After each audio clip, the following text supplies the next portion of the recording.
Monday on Chicago Hockey Radio. Welcome back, everybody.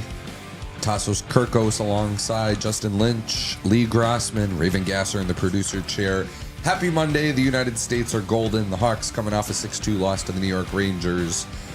Giveaway number 2 is active and live on social media.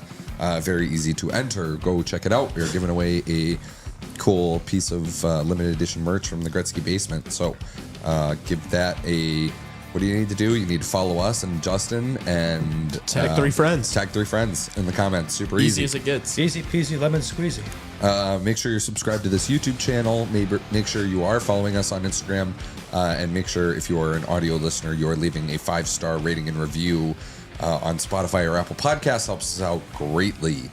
Got Nick Bowins joining us in the National Hockey League hour of Chicago Hockey Radio. Look forward to talking to him. He runs the Working in Hockey Instagram account. And yeah, boys, how we feeling? Good. Good. Yeah, USA just won gold. Who cares about the Hawks game last night? What Hawks game? Good to see US take gold against Finland, get their revenge from earlier in the prelims. Also revenge from 2019, I believe, as well. So good to see. I think that's their 7th gold medal. 4 since I've been watching the World Juniors. I started watching 2016. They're 4 for 10, so that's a pretty good track record. USA Hockey's on the rise. Canada, consecutive 5th place finishes. I don't know what's going on over there. And Trudeau just resigned too. I don't know if that has a coincidence there, but yeah, good to see for the US. There's all the pressure from the World Juniors. Yeah, no, right. Exactly. Hopefully, they can keep up in the 4 nations because the U.S. they've done well in the junior stage of international hockey, but the men's stage hasn't gone as well. So hopefully, they can start reversing that trend on the 4 nations and the Olympics next year. But no, good to see. That was a hell of a moment when Stiga scored that OT winner last night. I was going crazy. That was just a really proud moment. Very happy. Yeah, what a game! What a comeback!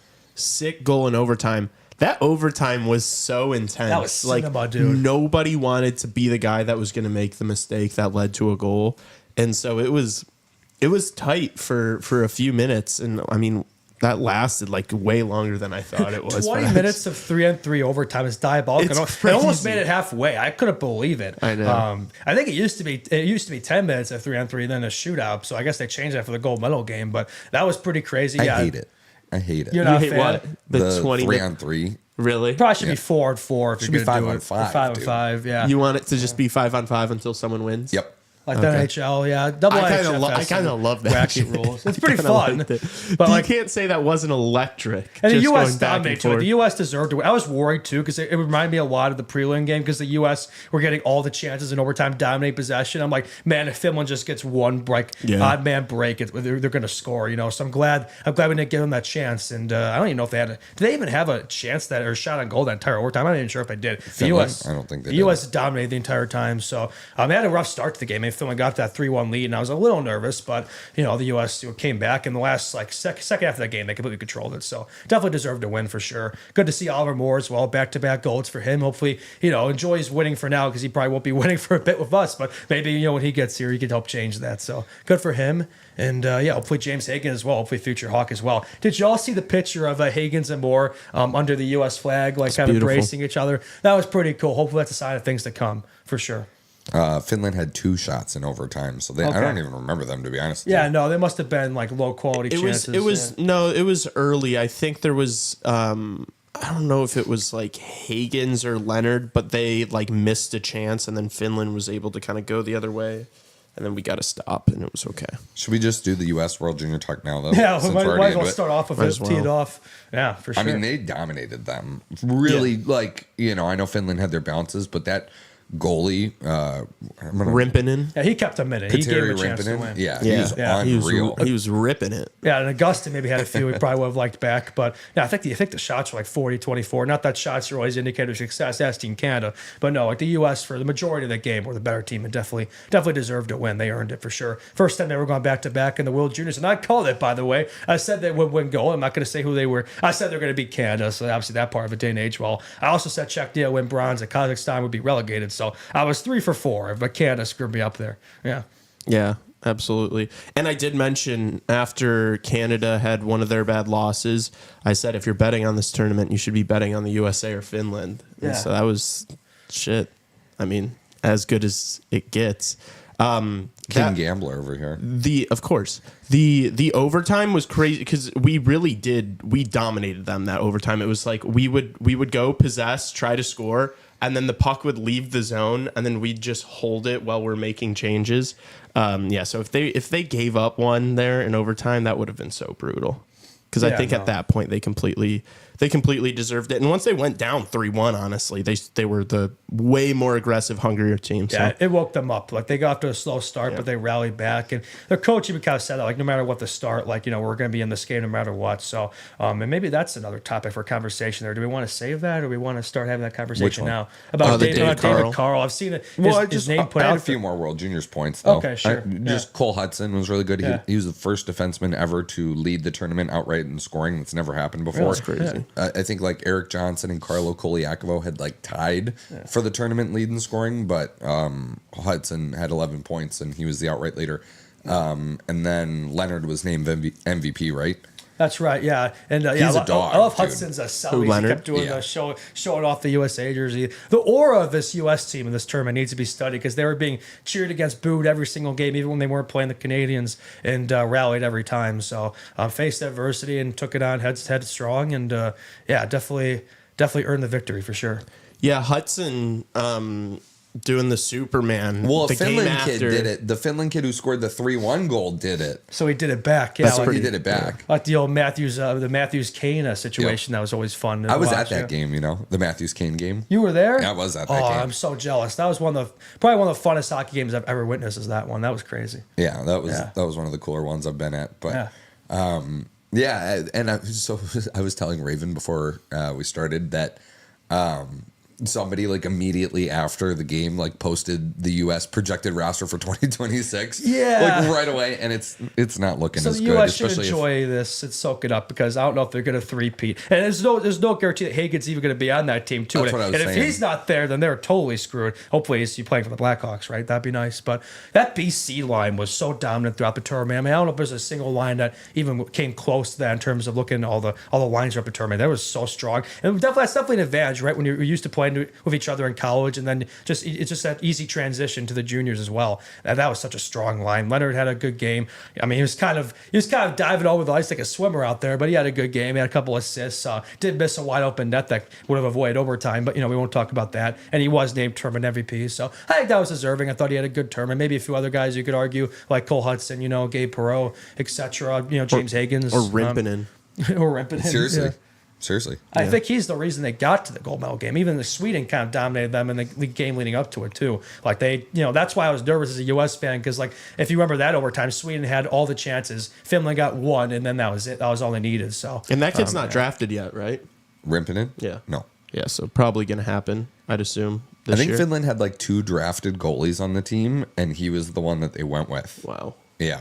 And impressive. Like the U.S. didn't have it. Like somebody in chat mentioned it. Yeah, the U.S. didn't have a power play all game. I think Finland had one, and I was the refs definitely like. That's good. I like that the refs kept their whistles away throughout the game. I was nervous that they would call something silly in overtime and ruin it, but they didn't. Yeah. So props to the refs there. I thought that was either you call everything or you don't call. There's no in between there, right? You got to be consistent. So I thought in a game like that, gold medal game, like you shouldn't be calling something unless it's like super obvious, right? So I thought I kind of liked that they kept the whistles away. Actually, yeah. Oh yeah. Yeah. I mean, else? yeah, you don't want like a caveat after winning and people being like, "Oh, it's because they had 8 power plays," So Yeah. you can't really say much. They just went out and won. Zeev Bouillon is also a really What a unreal pass pass. there. I thought he was What a gonna win pass it to set up Stiga's earlier. goal. That was beautiful. Yeah, his tongue sticking out. The TSN guys, he's like, look like Michael Jordan there. Yeah, And set up Stiga on the break. And then, just, made no mistake going 5-0. And then the Selly afterward with Freebird playing in the background. By the way, perfect goal song, Freebird. I don't think you could ever top that. I know they change it every year, but I'm almost thinking watching this tournament, can they just keep Freebird the U.S. as their goal song moving forward, like in every competition? Because you cannot beat it. You cannot beat it. It's absolute Unless perfection. they do like another Skinnerd song. Yeah, that works too. But or just any U.S. themed, Freebird, like any song like that would be great. Born in the USA works too. Like anything U.S. like that's great, fantastic. Top 6 trending players on Elite Prospects right now in order. Top to bottom: Cole Hudson, Ryan Leonard, Teddy Stiga, Petteri Rimpinen, Axel Sandin, Palika, and James Higgins. So everybody's trying to get their knowledge up on these boys. Roman Cancerov robbed.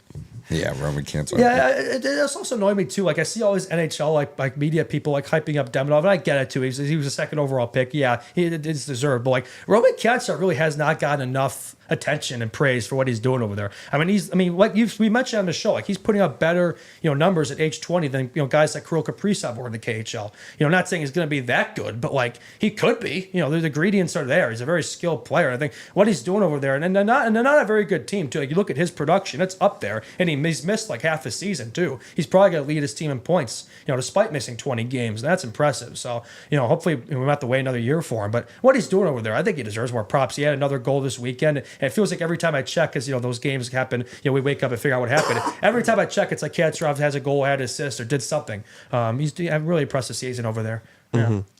I think Demidov's been getting a lot of praise because his like past few games have been insane. Yeah. He's like over a goal a game through his last like 5 or something. Which I mean, Kanserov is too, but Demidov's. I think he's had like 2 points a game for the past 5 or something like that. Because I think he got moved. I think he wasn't playing on the first line on his team, and then like a few games ago, he got put on the first line. So now he's like really lighting it up. But hopefully, Kanserov can keep outpacing him, just so that we can keep saying that he's better. Did you guys watch the bronze medal game too at the World Juniors? I didn't. I was unfortunately at the Hawks. Oh, you game, were at so the I Hawks couldn't. game. I caught the end of it. I caught the overtime and then shootout in the car. It was the longest shootout in IHF World Junior Was it like history. 15 rounds or something? 14, right? Yeah, I think it was 14. But 14. That's wild.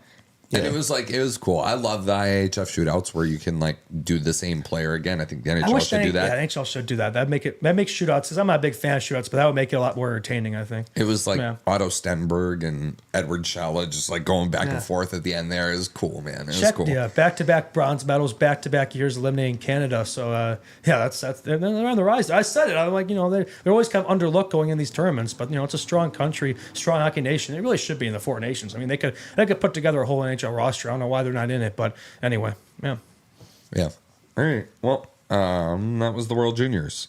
What other Hawks prospects were in it? Yuri Felkman. I think he won bronze with Czechny, and that was it. It was just him and Moore and Higgins too. So really 3 Hawks prospects, right? Or Martone for Canada could be him. One of those two. I'd be pretty happy with, or Misa, but he wasn't there. Yeah. We were watching the dissection of like the state of Canadian hockey and some different Canadian media takes, they're really not. The copium over there, they're not taking this well, are they? No, I mean, they're not even coping. It's like they're concerned about the state they're of acknowledging Canadian the hockey. problem. Yeah, like people are worried about the growth of hockey in the country, enrollment levels in hockey, like the accessibility of the sport, the price point for a lot of kids, the fact that it's a predominantly white dominated sport. Like there's a lot that Canadian fans are worried about, like the goaltending stuff, the fact that they're looking at like American models for goaltending and trying to copy it and see, like, I don't know, man. I think this is like, I know we could talk like the team next year is probably not going to be as good, but this Canadian squad is like, I don't know. They're worried about it, man. Like they're really concerned. You look at like the hypothetical roster for what Team Canada could look like next year. Like, there's no reason that shouldn't be a gold medal contending squad. But that's the if, right? A lot of people thought this year's squad would be, but they left off a lot of their best players, and we saw what happened, right? So yeah, hopefully they learn. Hopefully for them, not for us, that they learn from their mistakes and just construct the best possible rosters moving forward. No politics. Making these decisions. Yeah. All right. Doubt it. They're going to go into next year's favorites again. Everybody's going to be saying they should win, and there's always going to be that pressure there for them. So they got to put out a legit squad if they're actually going to do it. I think what does help the U.S. because we do look at hypotheticals. The roster doesn't look as strong. They got some returning players, they're not a ton compared to this year's team and last year. But they are playing in home soil, so hopefully that'll kind of give them a little boost there. Look, we're still going to ice a strong squad, so there's no reason we still can't be in contention next year. Yeah. Yeah, I agree. Absolutely. All right. That was a bow on the World Juniors. It was a fun tournament, Great man. tournament. Like Fantastic. every year it's so much fun.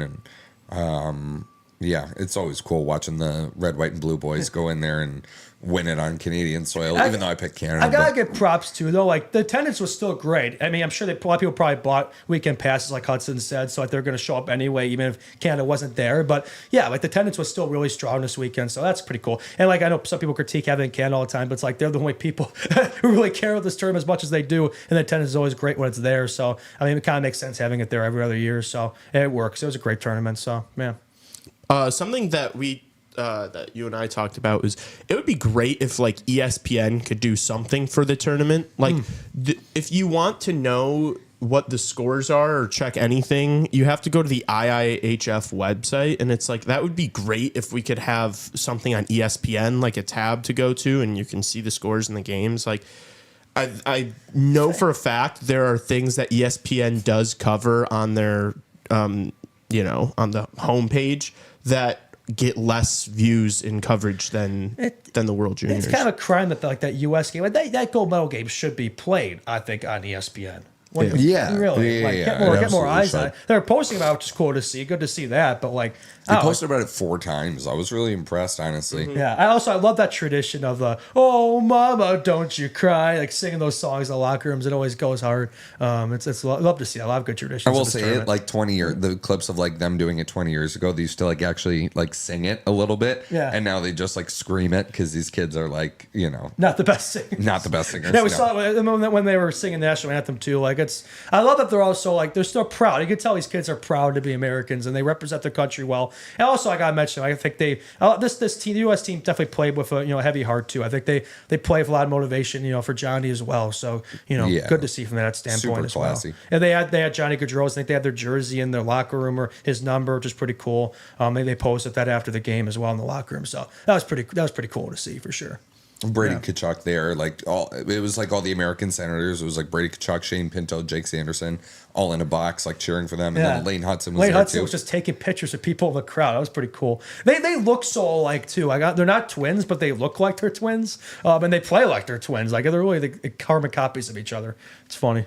Yeah. Good Illinois boys. Would you guys all say yes to David Carl being the next Blackhawks head coach? So are we getting into it? Let's get into Somebody that, actually DM'd us that as a question for Friday already, and I told them that we'd be talking about it today. Let's talk about it today. Because that's, I mean, 2 national championships with Denver, 2022, 2024. Also won one as an assistant to Jim Montgomery. And now 2 World Junior gold medals in a calendar year.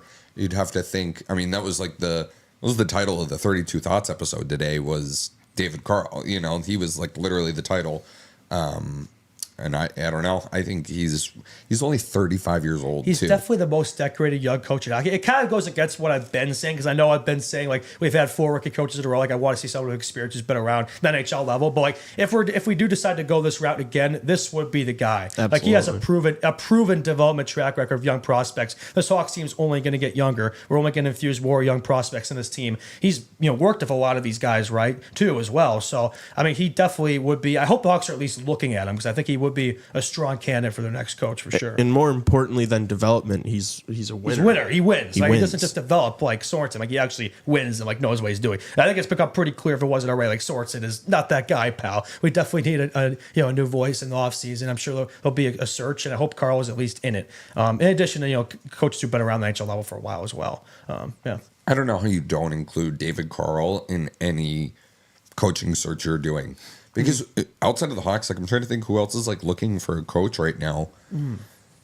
Like none of the other guys are interims. Joe Sacco, I guess, in Boston is an interim guy. Yeah. I'm trying to think. Like Monty's the coach in St. Louis.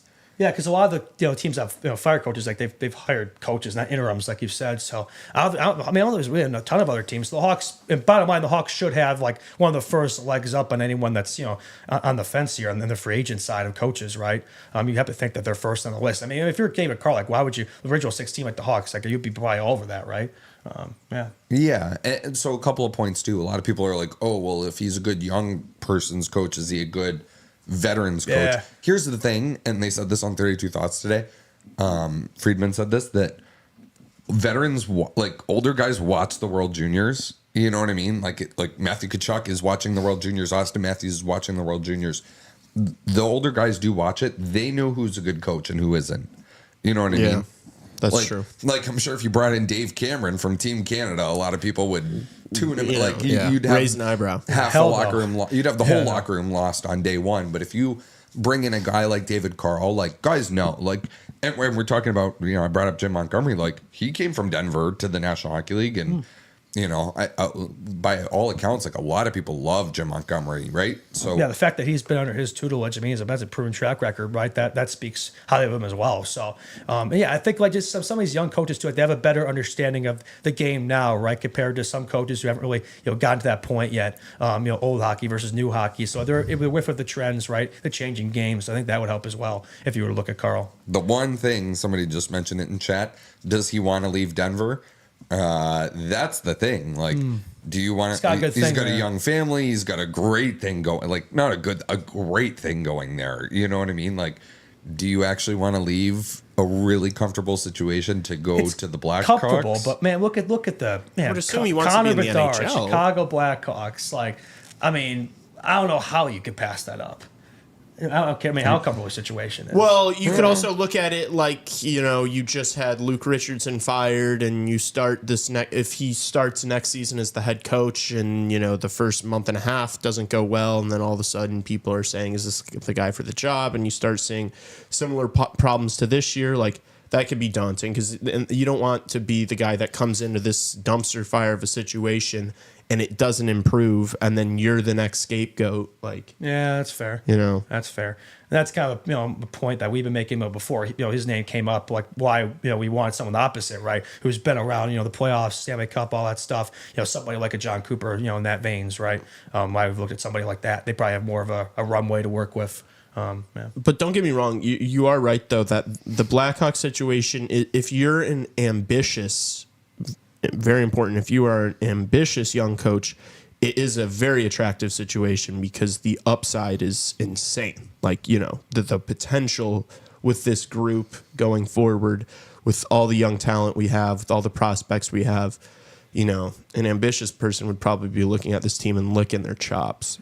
And he's coached a lot of these Hawks prospects too, like Oliver Moore, like Frick Dazar, Sam Renzel last year, Gavin Hayes. Go through all the U.S. players that've been on those teams. So that's a great point, actually. Yeah, that helps as well. Hopefully we could throw Hagen's name in there as well. I will keep saying it because at this point we're dead last, and it's coming to a point where I'm looking at the standings here in these teams.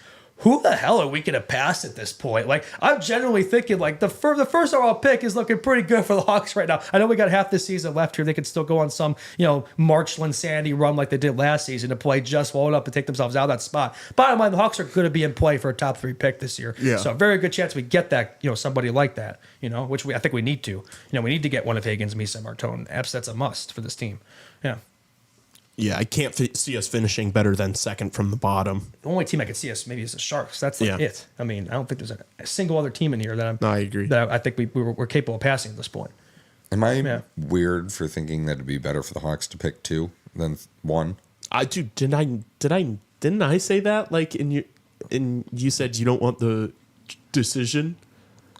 No, I agree with that. Maybe. I agree with that sentiment. Yeah, if I'm the Hawks, I'd rather pick 2 than 1, and that way you're not out of contention in case things really go sideways next season for Gavin McKenna. Oh, that's your reasoning for it. That's my reason. My reasoning for it was like you kind of you outsource the decision that you have to make to whoever picks the first, Sharks or the Ducks or something like that. Yeah. My only thought is like you don't want things to go totally off the rails next season. And then you end up in last again, and you can't win Gavin McKenna. Like that would honestly be the worst thing ever. Yeah. Well, I mean, also even if we finish like 8th from the bottom next year, you can still win. Well, not if you win it this year. Could you imagine the outrage if that happened, man? That wouldn't look sus at all, would it? Yeah, people would lose their minds, but yeah, and I do think though, like if there was any debate about first overall, and there's still a lot of season left here, but I think Hagen's main competitor was Matthew Schaefer, and he's going to be out for almost the rest of this season. As a potential someone like Misa Martone, but I don't think either of those guys are going to pick out him. So it looks like he's solidified himself for that number 1 spot. So there's the thing with the Hawks though, like you kind of want it. Like for me, I wouldn't mind getting the first because I would love to get him. It doesn't have to be him, right? It could be Misa Martone, but like yes, it'd be great to be in a situation to potentially steal McKenna next year. But it's like if we're in that position again, and we're in this, in the standings at this time next year that we are now, like that's kind of a disaster for us. It shows that this rebuild is not progressing the way it should be. So like we shouldn't really be in that position. But I see what you mean though. If we are, it's good to kind of have that peace of mind that we could get him right. Also, I don't know if this is a hot take, but I don't know if James Higgins would be ready for the NHL next year. He could go back another year. It's not a guarantee with him. I think he could play in the NHL next year, but it might be better for him to have another year in the NCAA. I think it'd be fine if he played. You know what I mean? That's why we should hire David Carl so we can instill him right away and make it a smoother transition, right? Yeah. Yeah. If we do pick Higgins, then that's even more fuel for that, right? If we do manage to get him, right? Yeah. Yeah. All right. So David Carl, yes, you guys would be open to that. I'd do it. Yes, I would. Yeah, I'm interested. I just don't know who else is like out there. Like unless you're gonna go get like Jay Woodcroft or something like that. Yeah. That like could like energize the guys a little bit. Woodcroft's like he's younger too. I mean, not like 35. Like he's been around it, right? The Oilers had a good. I know he had a rough start last year, but like he did have a good thing going before that, and he works well with like players too. Star players like McDavid. So I mean, I'd be interested in that. Yeah. Yeah. All right. And that was World Juniors talk. Now we can put a bow on it. That was really good. Great tournament. Should also mention on top of the giveaway. If you haven't checked out our video from Gretzky's basement, go do that. We got to sit down in the basement on Saturday, got our rear ends up early. We sat down with Jesse Kirschenbaum and Blake. Oh gosh, what was his last name? Blake Norman. Blake Norman, yeah. Sat down with those two. They were awesome. Everybody at Gretzky's basement was super cool to us. And then we also have more content coming out this week. We have a full-length video of our name a random Blackhawks player that'll come out in a day or two, and we have our Winter Classic vlog coming out at the end of the week too. I forgot to plug all that in the beginning, but we should probably get into the Hawks a little bit. Hawks Hour, Justin, you have your stat of the day. We did read it on the post game. Yeah, we'll read it again for those of you who weren't there. I think it's worth repeating because there's a part of that stat we didn't read. Hawks have lost 50 consecutive national TV games, and that dates back to October 2023, which I believe that was the Connor Bedard debut game. So, in other words, the Hawks are 1-15 in the Connor Bedard era on national television. So that is something. That almost doesn't sound real. And by the way, the next game on Wednesday is on national TV as well. I was planning on going to that game, but seeing this stat here, I'm like, maybe I'll save it. Probably another 6-2 loss, make it 3 for me over this break. So I think I'm a little Blackhawked out here. That was pretty miserable last night, I'm not going to lie.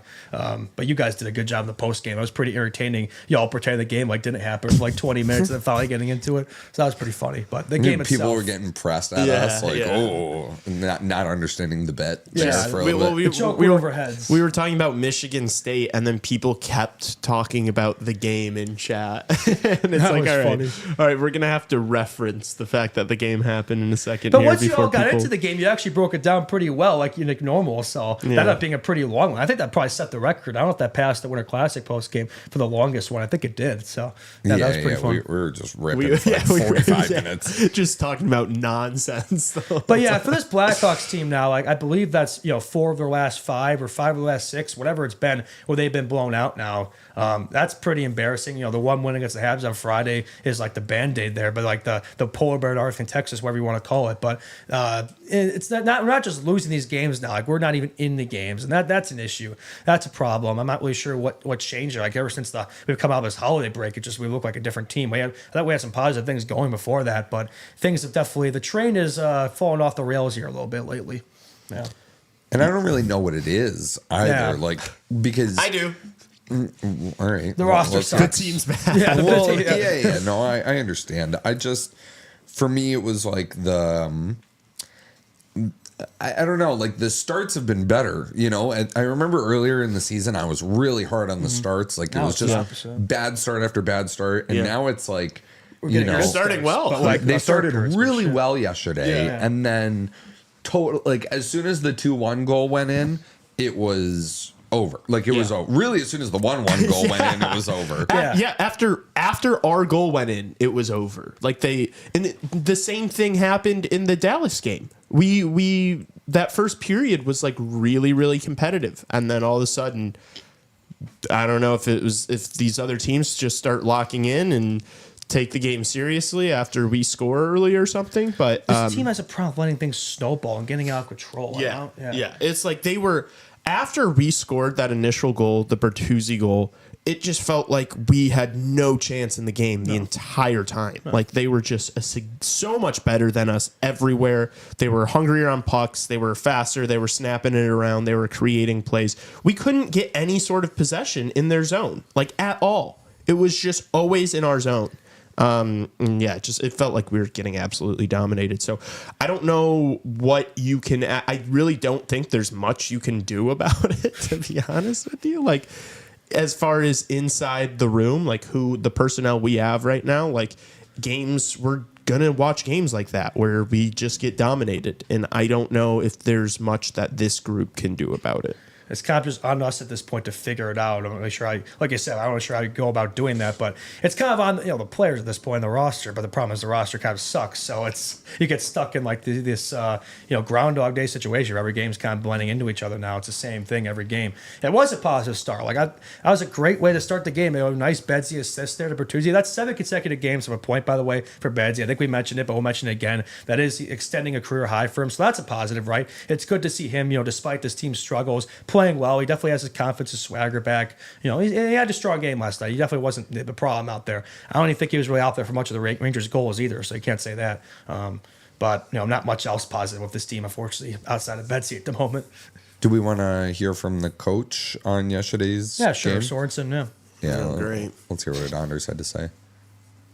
To the start that you wanted again, and what is it about this group that, what can you do to keep it from snowballing when one thing goes bad and just trying to catch it? Well, today it was evident the puck management, right? We got off for a good start, and then our puck management was not good at all, unacceptable, and then we get stuck in our own zone because we're tired and we can't get out, and it just, it's a recipe for nothing good comes out of that. Yeah, witnessing at the game, especially in the second period, it's like I can't remember what goal it was, if it was the second or third goal. One of these goals, like the Hawks had like 5 different opportunities to get the puck out of his zone, and they couldn't. It was just absolutely embarrassing. Just not NHL level stuff. And they left Soda out the drag. I don't really think much of those goals y'all mentioned. I don't think much of those goals were really onside, but maybe a couple we could have had back, but maybe a little soft. But I think more of it was just bad turnovers, bad puck management, like Sorensen said. And like that's easily fixable, like just off the glass, off the boards, whatever you got to do, not up the middle of the ice. And they kept doing that, and they paid for it. And they made the Rangers look like the last year Rangers, not the this year Rangers. Maybe there's something to that too. They had a bit of motivation with the game. They didn't want to lose to us again, get swept in a season series by the Blackhawks. But the fact that they were coming off of a blowout loss to the Caps and turn around, and we had a day's rest in between the Habs game. Like everything going into that game would suggest this game Hawks should have won. Instead, they get absolutely blown out and embarrassed again. So nothing new there, but pretty embarrassing. I also don't know that if they managed the puck better that we would have won that game. Like I don't know if it was just puck. You got blown out 6-2. I don't know if it was just puck management. Obviously as a coach, you kind of got to point something out, and give the media something. But like there were extended periods of time where they were just dominating us in our own zone, and we weren't touching the puck. So you can't manage the puck when you don't have it. So like. Yeah, I don't know if that was just on puck management. I think you just got outplayed by a team that's significantly better than you. Yeah, that's fair. And they way outshot us to start that game too. Like obviously we start off fine, right, and got that initial goal, but after that, like the rest of the first period, I don't know if we had they had like the rest of the chances pretty much. They had us hemmed in our zone pretty much the whole time. Like eventually it's going to lead to those goals, and then it shifts when you're tired and stuff and off the face off. So Yeah. I didn't love it. The Rangers aren't like, this is a team that like is not that good, falling apart at the seams. They start Louis Domingue in net, like who? Like this is. I expected a little bit of a better effort in this one. I expected a little bit of a better performance. The Soderblom stuff kind of concerns me because not his actual play, but the play in front of him. Because, like, I don't know, if you're making... We talked about this, right? We were like, how many starts does it need to be before he's the guy? And part of me was a little surprised he got the start yesterday, because that is under Sorensen telling us, hey, I'm going to run with this guy a little bit. Now we need to have the conversation of, does he start again on Wednesday? And if he does, then we're really talking about, okay, Arvid Soderblom's the starter, Peter Mrazek's the backup right now. But if you put that kind of effort in front of your starter like that, and a guy that, like, you got to show you like the guy a little bit. You know what I I'm mean? happy Like, they it's start, not- despite the result. Like, I'm happy they started Sabe because I do think of the two, like, he's been the better goalie. So I want to see him get more starts. But to your point, if that's they're going to play in front of him, then maybe it's best we just make this a 1A, 1B 10 and let them split it. It seems like it doesn't matter what goalies in net these days. Like, we lose by 6 goals and, we play poorly in front of them. So, probably, I imagine probably go back to Peter Wednesday. But at this point, I don't know. It's like, it's throw anybody in net at this point. We got play better. Do you think they go back to this Peter isn't a on goalie Wednesday? issue at the moment. Probably. Oh God, I hope not. Then we're talking about getting pumped 6-2 again. You gotta think Peters eventually got to get out of this rut, right? I mean, he was playing well to start the season, but like our system was different. There was something to be said. Like, we're scoring more goals under Swords, which is great. Betsy's playing better. He's producing. I think it was inevitable. He had awful puck luck to start the season, starting to come around, but the defense has taken a step back. Like, that is absolutely fair to say. Also, Tassos, we could start 2012 Jonathan Quick on Wednesday, and I wouldn't love our chances. So, like, I don't. Yeah, I don't think anybody's bailing us out of our problems. I don't know what we're doing here. I just think And this Friday. team's not good enough to I just think outscore its Friday. problems. Friday, first half of back-to-back, it depends. Like, what kind of message are you trying to send to the team? Is it that Soderblom's the guy now? If Soderblom's the guy now, he starts Wednesday versus the Avs. You start Mrazek Friday against the Red Wings, and then you start Soderblom in the second half of the back-to-back against the Oilers, right? Yeah, logically makes Yeah. sense. But if it's the other way around, then you're probably getting the inverse of that, where Mrazek starts Wednesday, Saturday, and Soderblom gets the game Friday. So I think it's very clear that they want Mrazek to be the guy. Yeah. They want him to be, but he's since he's come back from injury, he's not been good. And the reality is he's not the guy. Soderblom has been better than him. But yeah, I think we've seen this through a lot of decisions made this year, is like what management might want to happen is not always what should happen, like, and that goes back to, some of these signings, like bringing in guys like we ask all the time, like, how is TJ Brody still playing? And it's like, well, because you brought him in and paid him over $3 million for 2 years. And so, scratching him consistently would be a bad look. And so it's like they're trying to force incorrect pieces of a puzzle into each other. I don't know. We need to have a good analogy for we need to have what a I'm trying to say, CHR Raven. Thank you. drinking game every time we slander TJ Brody. I think it's our most favorite thing to do here. But you brought up scratches. I don't understand why we scratched Lucas Reichel consecutive games now. Like, he was playing fine hockey before the scratch, didn't do anything to warrant them, and he's out of this lineup for whatever reason. I understand why Kershaw we brought up as plus minus 100 player over there, but like Reichel's been playing fine, producing. I think he would be producing if he was playing top 6 minutes. I've ranted about that how many times on this show. You could look back on it. It makes absolutely zero sense to me. Like, he should be playing on this team. Also, that fourth line yesterday did fucking nothing. Exactly. It's not there without it. Except It's got I think nothing they wrong got without scored on like twice. Yeah. They didn't do anything. It's like, why is Lucas Reichel And not in this why is lineup? Louis Crevier still up here? I don't understand why we sent down Kevin over him. It Hey, makes you mean no our sense to me. thumbnail picture player today? Louis Crevier? That's right. I don't know why he's up here. I don't know why we have a thumbnail made He's a for Louis Rockford Ice Crevier. Hogs player. Yeah. Because the Ravens a go-getter. I feel bad for Wyatt Kaiser as well. Speaking of the defense, like, probably the most forgettable first career goal. Like, it was a nice goal too, a nice setup from Frank the Tank. Beautiful goal, but just 5-2 and late in the second period. It was like, Chris Paul hitting a huge 3 there to cut the lead to 42, and then we got absolutely nothing going the rest of the game. It was like third period. It's like, okay, we're down 3 goals here. We have shown some signs of comebacks in the past, but there was absolutely no. There's a sleepy third period, man. There's no energy in the building, which is sad to see. The Rags fans were, man, most New York Rangers fans. Oh my! Don't even get me started with them. But yeah, it was kind of a rough game to witness. Did you see any Patty Kane Rangers jerseys? Yeah, my cousin was there, and he was wearing a Patty Kane Rangers jersey. Oh, really? So I blamed him for the loss, but he likes the Rangers. I mean, he's a Hawks fan, but like, the Rangers are his second team for whatever reason. So yeah, he was wearing that. So I think clearly it's his fault that we lost. Yeah, maybe he's listening right now. If so, yeah, it's your fault. That is probably the most annoying fan base to me. Rangers online fans? in the National Hockey Rangers? League. Online. Mostly because I'm not, like, I know the Canucks fans are a lot, but I'm not like super into like Canucks Twitter or something like that. You know what I mean?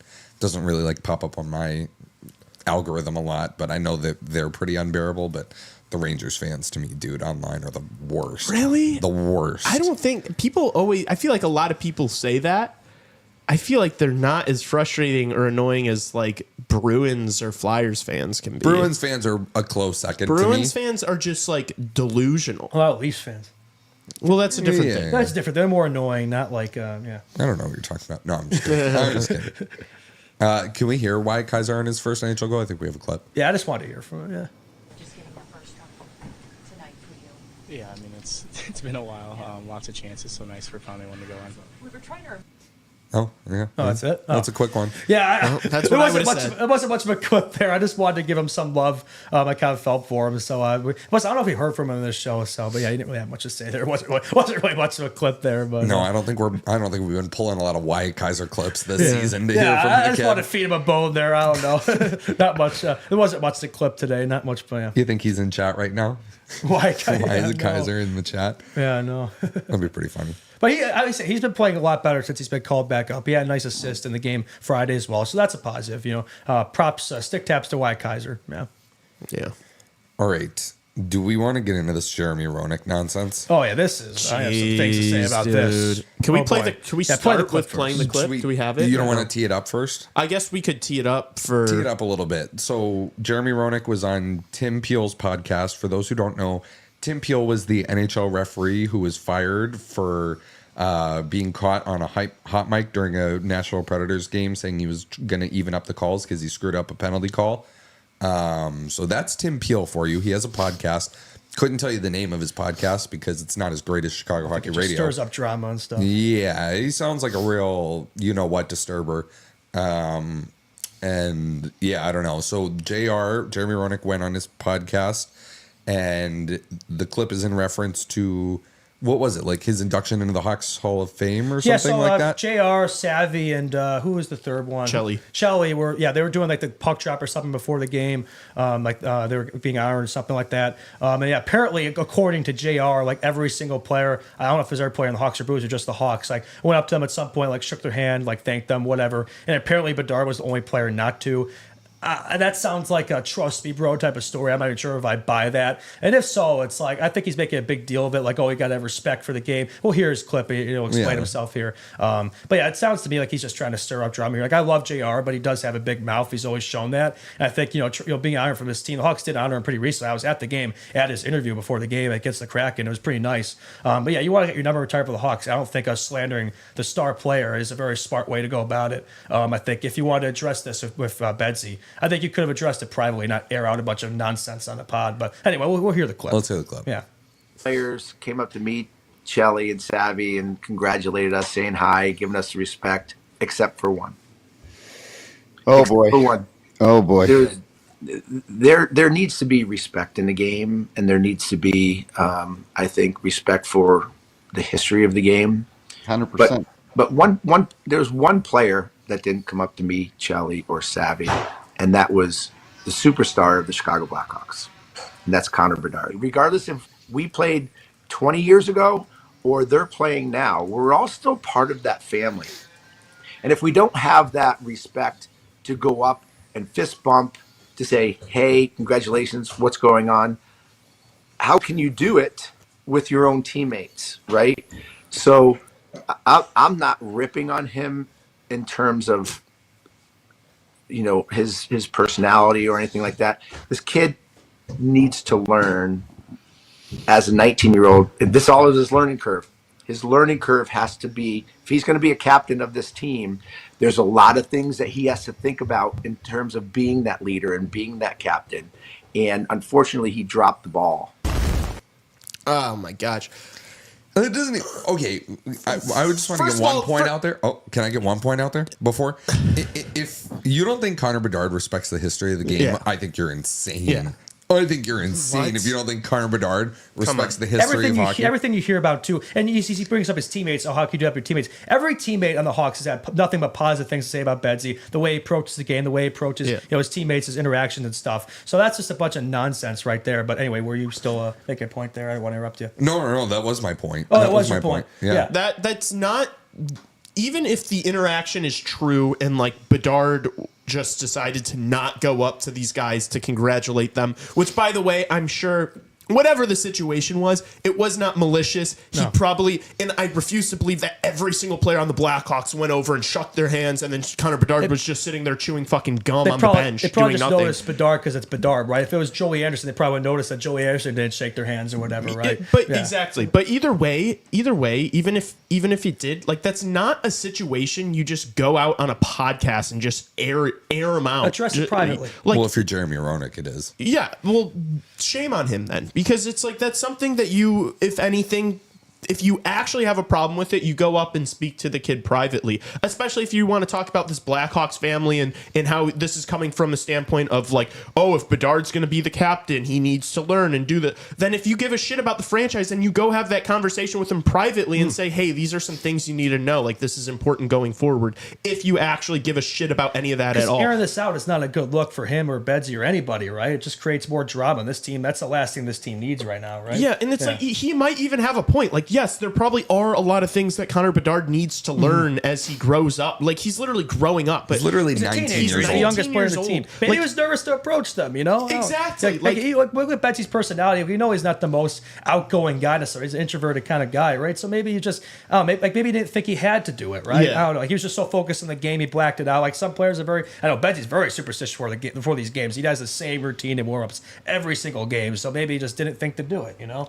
I would say it is like the JR has some points there. Like, I would have hoped Bedsy would have done that, but like, it's a learning curve. It's not a big deal. I think he's making it out to be a bigger deal than it is. And like, again, you could have easily just spoken to him about it instead of airing it out on a pod. It just it comes off pouty. It's like he didn't give me my respect and give me my. It's just kind of the way it comes off, you know. And like, as you said, like he probably has a point. Like, there are things I'm sure Bedard has to learn, but it's like, Ghost, that's a private conversation. It's such a weird thing to just bring up for the first time on a podcast and just be like, this guy actually, their superstar didn't come over and shake my hands, and there's a lot of stuff he's got to learn. I don't know, just a weird thing. Like, I don't know how anybody, and shockingly enough, I was just on the actual IG post though, and there were so many people in the comments that were like, yeah, Bedard does have a lot to learn. People just eat the shit. I don't know. Clickbait. Like, people don't understand. I don't know it. how you can fucking watch that and your main takeaway is, yeah, Connor Bedard's got to mature and like learn to respect the legends of the game. Like, no, the first thing I took away from this was, are we serious right now? Did you actually just say this shit on a podcast? The clip reminded me of like a clip from The Last Dance of Jordan, like somebody on the opposing team or a coach or a player, somebody, I can't remember who it was, like didn't fist bump him or acknowledge him before like a playoff game or something. And he's like, for him to do that, I took that personally. Like a JR making this big deal about this. I don't know. I think it's not that deep, bud. Yeah, in my opinion. You think he might be a little upset that, you think JR might be a little upset Jealous? that, like, yeah, like you think he might be a little jealous. Like, you're at the Winter Classic. You know what the only jersey in red was? 98. 98. Yeah, that's it. 98. Yeah. Not. Yeah. There's no. We were in the Wrigleyville sports store on Saturday after, just like looking at the merch, and there were a lot of like Nick Foligno jerseys and stuff hanging on the shelves. Nobody's buying the Tyler them. Bertuzzi, Yeah, there were a lot of Peter Mrazek jerseys. Winter Classic. The only part of this team there were a you're lot of buying is Ryan. Betsy. There were a lot of Ryan Donato jerseys in stock. Still Lee there, wants a Ryan so Donato if you want a jersey. Ryan Donato jersey, head to the Clark Street sports store and pick yourself up one. But There's you know what I plenty mean? there. You know what I mean? Like, Yeah. you think he might be a little like, there's no know. Roenick jerseys out there. I don't know, and maybe he's just trying to stir shit up just to stir shit up. Like, I don't know what goes through the head of Jeremy Roenick, and I love JR. I do. Like, it's disappointing. This is like, him doing this is also in a weird way kind of like one of the things I love about him is like, this was super uncalled for and just like completely moronic, and I kind of love when he does dumb shit, but this was Not when one it that was affects us. like, yeah, this was one that was like, what do you gain from this? Like, what a weird thing to do. Yeah. I know. Oh, so this podcast, it's called, I'm not even going to say the name of the podcast because no free ads for Thank crap God. podcasts. Yeah. Jeremy Roenick is the co-host of the podcast with Tim Peel. Oh, okay. I didn't really I mean, realize that great either. clip, great. Got everyone talking. I think that was the whole point of it, right? Just to stir up. Maybe we need to Yeah, start dude. doing that shit. No, They might be onto something over there. don't worry, you'll get to stay ahead of us on Instagram followers for like another week or so. Good Yeah. luck, guys. Good luck. Yeah, we're coming. And you got a Hall of Famer on your freaking podcast or whatever. No chirping, but you know, a little bit. A little chirp. Yeah, I think he might be jealous. It could be, yeah, but I think Betsy can't hear him. He's gonna have his 2 championship rings plug in his ears, and it's pretty soon, I think, hopefully. Yeah. All right. Well, so that was everybody's take on that. Yeah, I don't know if I have no much else. else to say about it. How about Joey Anderson, 4-goal game with Ice Oh, Hogs? Jesus. I can't do American Hockey League hour. I can't do Joey Anderson hour. Joey Anderson hour.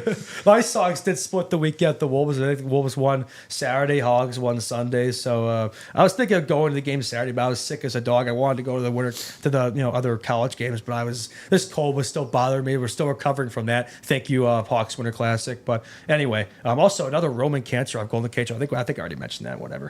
We DM'd him a little bit.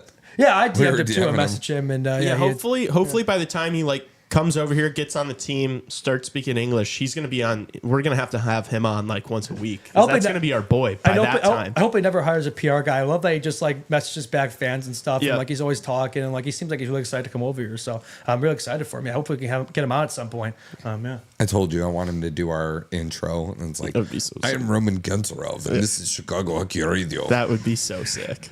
Suck him that. Yeah, that would be really funny. Yeah. But kid's a stud. Jokes Yeah. aside. Oh, yeah. Kid is gonna be unbelievable. He's gonna be him. And Yeah. it's like every goal that he scores, they're like nice. They're like goal scorer goals. Oh, yeah. You know? It's like the one from Sunday was just it was a breakaway, It was a right? breakaway Yeah, and he yeah. just ripped it. Yeah. Sick He's shot. got a hell of a shot. It's like, ooh, can't wait to Yeah, see him. KD cooked with that one. Maybe that's why I passed an Ivan. Right, I already knew we had a better version of him potentially. It's crazy though. Imagine we had Bedard, Demidov, and Kanserov. Like that would be so nuts in like 5 years. That'd be like our BC line. Yeah. Yeah. All right. What else, guys? Anything else? I mean, we have another show on Wednesday before they take on the Avs. Yeah, so we could tee that game up probably more on the Wednesday show unless y'all want to start. Yeah, No, we can no. wait. No. Sure, we have Oh, plenty more God. to talk about in the NHL hour Oh today. God, I can't. Yeah. I can't. Oh, Nathan McKinnon's really good at hockey. Yeah. Is there he you really? go. How about Kel McCurry? There you go. Yeah, I heard Mika he's all Rantanen, right future too. Blackhawk, maybe. Yeah. Oh my gosh, for $14 million if you want him. Given how he wants at this point, we can't go another season without Bedsy having that. Here, this his is our Rob. preview for the. Would you give Miko Rantanen $14 million a year on 7? Yes. Yeah, 7. 7 years. So that means you're paying him $14 million when he's 36 years old. Yeah, Yeah. yeah. All right. No. Oh, no. No is my answer. Oh, No is my answer. Yes is my answer. Okay. Justin. I think I would. Yeah. Okay. Yeah, I would too. All right, and that was Hawks Avs on Wednesday. No, we'll tee it up more. All right, should we take a break? We're going to bring on Nick Bowins from Working in Hockey in the National Hockey League Hour. So stick around. It'll be a shorter break, probably 4 or 5 minutes, and we'll be back on the other side. All right.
NHL Hour of Chicago Hockey Radio. Welcome back, everybody.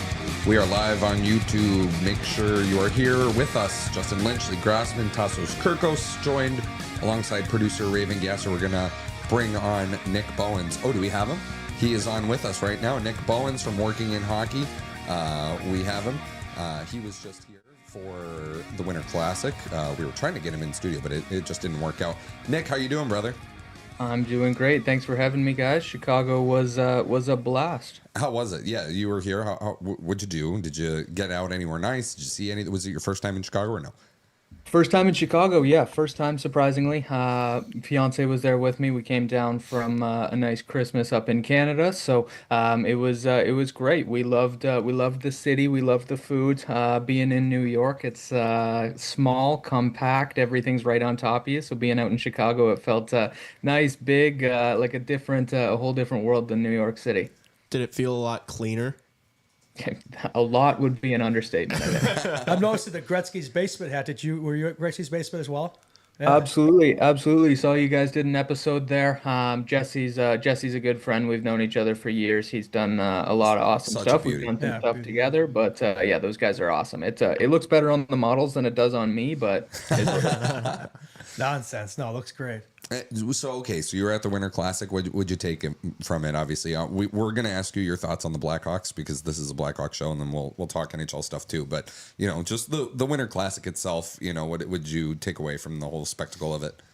yeah, I loved it. I mean, I think it was just an awesome venue to be at Wrigley. I think the place was jumping, even though the on ice play didn't have the crowd in it for the whole game. We'll say the fans were awesome for both teams. Chants going back and forth. So I think the environment's always just so special at a Winter Classic, especially when it's a rivalry like that, a stadium like that. It was rainy, it was cold. I wouldn't do that just about anywhere, but I'd do it at Wrigley, and it was awesome to take that in, get some souvenir hot chocolate, some nice foot-long hot dogs, and enjoy the day. Did you try the poutine? I didn't, surprisingly. That might go against my Canadian heritage a little bit, but did you? How was it? I ate it. It was good. It was good. It was fantastic, actually. Was it worth $25? Probably not, but you know what I mean. That's all right. What are your thoughts on the World Juniors there? Nothing positive. Nothing positive. I mean, I think just about all my Canadian buddies from day one were not happy with the roster choices. I think that's kind of the consensus. I don't get how you leave so much skill at home. I get they were going for a certain identity, but guess what? That identity didn't work last year with the same coaches. So why are we trying it again? Everybody's talked about Misa, Parekh, Seneca. I think honestly the biggest snub to me was Andrew Cristall, who was leading the dub in points at the time. I think he was the Capitals' last cut in camp this year. So I mean, if they're a first place NHL team and he's the last cut, how is he not on Team Canada? Doesn't make any sense. The roster decisions, the lineup decisions, game to game, how they didn't have Porter Martone and Carson Radekop playing together just makes no sense to me. I grew up in Owen Sound. I worked for the Attack for a couple of years, so I love seeing Carter George play as well as he did between the pipes. That guy's awesome. But yeah, just a disappointing Canadian tournament again. So we were watching. Who was it? It was Kipper and Bourne. It was Kipper and Bourne, but it was JD Bunkus on for Nick Kyprios, and just a really interesting take from him about just like the interest in hockey in Canada in general. Like the registration numbers are down, and they're trying to drive interest up, and that this is sort of a microcosm of a larger issue. Do you sort of feel the same way about it too? Like, do we need to be doing more to make hockey accessible? Is this just a couple of off years here with like a down skill level, or is it is it a larger issue here with Canadian hockey that they're being passed by countries that are doing more in terms of making hockey accessible to kids? Yeah, absolutely. I think it's definitely a larger conversation, and honestly, I think most Canadians have been having that conversation for a couple years. But now those kids that were kids when we started these conversations are on the world stage and getting drafted, and we kind of see that now more. So it's it's in the limelight a little bit more. But for me, boys, it always just comes back to cost. Like it's insane the cost to play hockey these days. I was coaching in the suburbs of Toronto a couple years ago, and it's $500 to rent ice for an hour. Oh like my gosh. it's ridiculous. I mean, you guys know the price of sticks and skates and everything these days. They last a month and they're 350, whatever they are. Like it's crazy the costs associated.